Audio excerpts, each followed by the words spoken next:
बोलो जयकारा बोल मेरे श्री गुरु महाराज की जय। श्री अमर ज्योति दर्शन शुभ अवतरण। आपकी माताजी साधु सेवी और सत्संग में रुचि रखने वाली थी। वहाँ गांव के गुरुद्वारे में आपको साथ ले जाती। आपके शीश पर पतली पतली जटाएं थी। आप माता की गोदी से उतरकर बार बार अपना सिर धरती पर रखते, मत्था टेकते, किलकारी मारकर हंसते। जब आप मुख नीचे कर ऊपर उठाते तो अनायास ही वहाँ बैठे भक्त हृदयों का ध्यान आपकी ओर आकर्षित हो जाता। उस समय ऐसे लगता मानो बादलों की ओट में सूर्य ने अपनी रश्मियों को भूतल पर डालकर उसे प्रकाशमान बना दिया हो। जब कभी माता श्री को गुरुद्वारे में जाने में देर हो जाती तो आप अत्यधिक मचलना शुरू कर देते। शीघ्र ही सब काम छोड़कर स्वयं माताजी या आपकी बड़ी बहन शीला जी आपको उठाकर गुरुद्वारे चली जाती। पिछले जन्मों की तपश्चर्या के अनुरूप ही बाल रूप की लीलाएं निखरने का आनंद मिलता है। गांव की कई स्त्रियां एवं बुजुर्ग आपके घर में आकर कहते, बीबी आप धन्य हैं, आपके घर कोई भगवान का रूप ही आया है। हमारा दिल इसे मिले बिना अधीर रहता है। इसे देखकर लगता है कि मानो जीवन की निधि मिल गई है।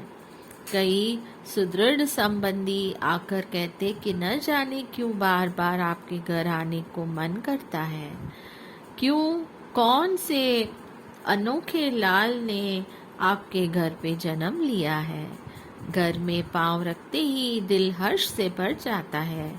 माता जी कहती, मुझे क्या मालूम, आप देख लें, क्या जाने किसी संत ने यहाँ जन्म लिया हो। आपकी आयु 2 वर्ष की हुई। आप नियम अनुसार माता जी के साथ गुरुद्वारे जाते, शीश झुकाते, गुणवाणी को सुनने की धुन में ऐसे लय हो जाते कि सब देखते ही रह जाते थे। एक दिन आप अपनी बड़ी बहन के साथ गए। पाठ करने वाले ग्रंथी के पास जब पहुंचे तो किसी को पता ही न चला। दूर से किसी ने आवाज लगाई, बाबा जी अंदर बच्चा कैसे पहुंच गया। बाबा जी चूंकि भक्तिवान रूहें अंतर हृदय से प्रकाशित होती हैं, ने आप पर दृष्टि डाली और पाठ पढ़ते पढ़ते उच्चारण करने लगे, धन निरंकार धन निरंकार धन निरंकार।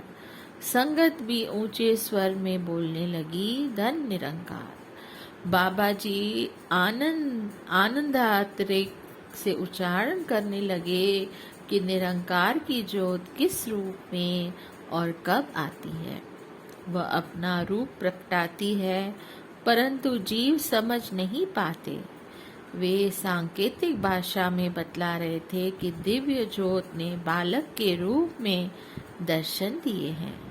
आप अवतारी विभूति हैं।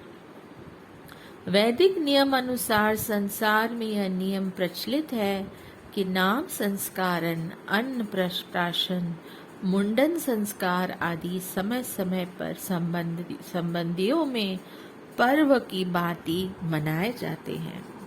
आपके मुंडन संस्कार पर भी संबंधी एवं ग्रामवासी एकत्र हुए। प्राय बालक मुंडन करवाते हुए रोते हैं, परंतु आपका खिलता हंसता हुआ चेहरा सबके दिल में अनोखी प्रसन्नता भर रहा था। पंडित जी ने मंत्र बोला और नाई ने मुंडन आरंभ किया। अचानक ही एक बुजुर्ग के मुंह से निकला, माता इसके सिर से निकलती हर बाल की किरण बतला रही है कि यह साधारण मुंडन नहीं, यह एक संन्यास की क्रिया है। भाव यह कि ये स्वयं अभी से संन्यास ले रहे हैं और भावी समय में हजारों सन्यासी बनाएंगे, अर्थात आप काल माया के बंधनों से छुड़ाकर सत्य का पथ दर्शाएंगे। उस समय किसी ने इस पर अधिक ध्यान न दिया। कौन जाने कि बुजुर्ग के शब्द भविष्यवाणी थे और उसके अंतर हृदय में भगवान प्रकट होकर स्वयं संदेश सुना रहे थे। योग माया के वशीभूत हो सब ने सुना असुना अनसुना कर दिया और आमोद प्रमोद किया। यह भविष्यवाणी आज सब पर प्रकट है। लक्षणता महापुरुष अपनी पग पग पर दर्शाते हैं, खोलते हैं राज हकीकी के, कोई समझ नहीं पाते हैं। हर खेल ही इनकी लीला है, हर खेल में है रहस्य छुपा, वे बाल सुलभ लीलाओं में पैगाम अमर देते हैं सुना। इनके ही नूरी जलवे से बरा नूर जहां के हर रंग में, चमत्कार सभी कुदरत के हुए रोशन इनके ही संग में। सुख आनंद खुशियों के सागर अमृत का मेह बरसाते हैं, होते हैं धन्य वही जग में जो पावन दर्शन पाते हैं। यदि बाहरी दृष्टि से देखा जाए तो साधारणतया अबोध बालक की कीड़ाएं कीड़ा बनकर रह जाती हैं। असाधारण अथवा दैवी शक्तियां संपन्न बालक खेल खेल में ही जीवन के लक्ष्य का रहस्य बतलाते हैं। अभी आपकी अवस्था 4-5 वर्ष की हुई कि गांव की बुजुर्ग स्त्रियां उस समय सूत काटती थी। संध्या समय आप उनके पास जाकर कहते, इना कच्चियां तंदा टूट जाना, यह समय सूत काटने का नहीं, भजन सुमरन करो, गुरुद्वारे चलो, जो आपका अपना काम है वही करो। वे आपकी मुस्कुराती मनमोहिनी छवि को देखती ही रह जाती। आप गुरुद्वारे की ओर चल देते।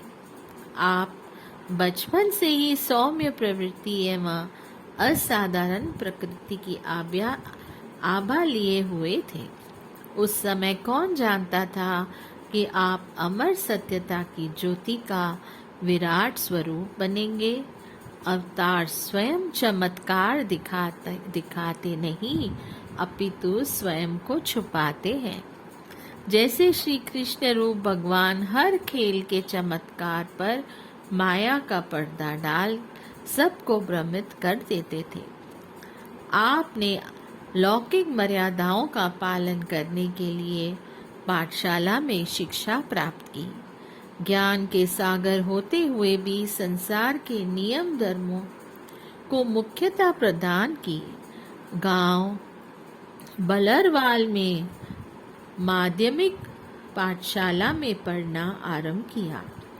केवल दिखावा मात्र बच्चों के साथ खेलना आरंभ करते और बीच में से ही निकलकर रावी नदी के बांध पर मिट्टी पर आंखें मूंद कर बैठ जाते।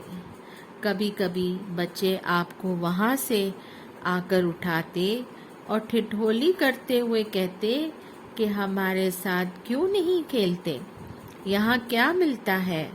आप कहते कि हम भगवान के साथ खेलते हैं, उसका खेल देखते हैं, चाहो तो तुम भी यहाँ पर बैठकर देखो।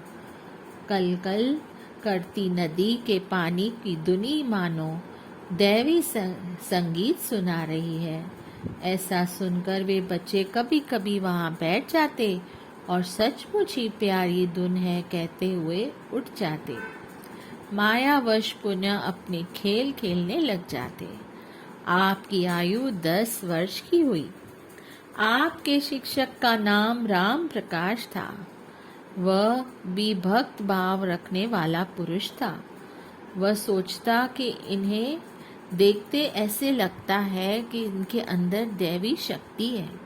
कक्षा में भी शांत, एकांत, एकाग्र और पढ़ाई में सबसे आगे। जब भी देखो छुट्टी होते ही नदी पर चले जाते हैं। कई बार आते जाते देखा है कि समाधि लगाए बैठे होते हैं। एक बार मास्टर जी भी आपके पीछे पीछे आए और पूछने लगे, राम प्रकाश, क्या अभी से तुम्हें राम भगवान ने प्रकाशित कर दिया है?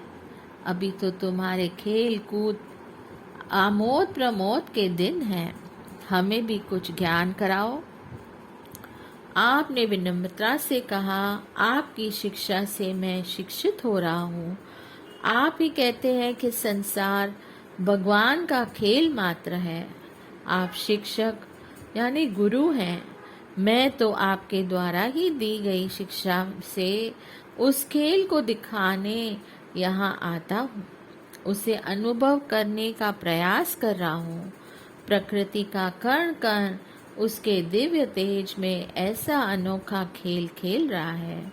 चांद, सूर्य, बादल, धूप, छाया, क्या अनोखा खेल है। सब समय में बंधे हुए अपना अपना कर्तव्य निभा रहे हैं। हमें भी कर्तव्य पथ पर चलते रहना चाहिए। शिक्षक देखता ही रह गया कि महापुरुषों की वाणियों को, रामायण अथवा गीता को हमने पढ़ा अवश्य है, परंतु मनन न किया। यह बालक अभी से अनुभव कर रहा है। वह क्या जाने कि ये साक्षात पार ब्रह्म स्वरूप है। प्राइमरी तक यहाँ शिक्षा ग्रहण कर आप अमृतसर जाने लगे। आपने लौकिक शिक्षा हिंदी, उर्दू, फारसी और अंग्रेजी में प्राप्त की। सन 1944 में आपने मैट्रिक पास कर दी। महाप्रभु जी गणित में अत्यधिक प्रवीण थे। इस संदर्भ में आपने स्वयं फरमाया कि हमारे गणित के अध्यापक हमें छुट्टी वाले दिन भी बिना फीस के पढ़ाया करते थे। एक दिन बच्चों ने मिलकर छुट्टी कर ली और कोई भी पढ़ने न गया। अगली बार जब बच्चे उनके घर पढ़ने आए तो उन्होंने समझाया कि वह तो उनके भले की सोचते हैं। हमने उस दिन से यह प्रण कर लिया कि बाकी बच्चों में से कोई जाए या न जाए, लेकिन हम तो अवश्य जाएंगे।